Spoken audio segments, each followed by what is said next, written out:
Cricket రాజ్యానికి రాజు విరాట్ కోహ్లీ అయితే ఆ రాజ్యాన్ని ముందుకు తీసుకెళ్లే యువరాజు శుభ్మన్ గిల్.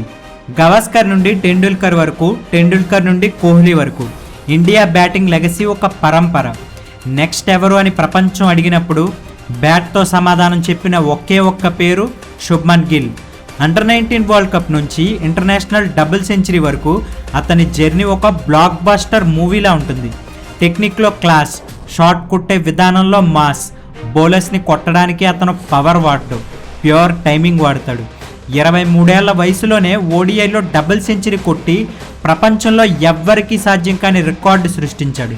రోహిత్ శర్మ, ఇషాన్ కిషన్ కూడా కొట్టారు, కానీ యంగెస్ట్గా కొట్టింది మాత్రం శుభ్మన్ గిల్లే. ఐపీఎల్లో ఆరెంజ్ క్యాప్ కొట్టిన, గబ్బాలో 91 రన్స్ కొట్టి గెలిపించిన గిల్ ఆటే వేరు. సెంచరీ కొట్టిన ప్రతిసారి అతను తల వంచి ఆడియన్స్కి బౌ చేసే విధానం ఏదైతే ఉందో అది చూస్తే future is in safe hands అనిపిస్తుంది. మరి కింగ్ లెగసీని క్యారీ ఫార్వర్డ్ చేసే సత్తా శుభ్మన్ గిల్లో ఉందా? కామెంట్ చేయండి.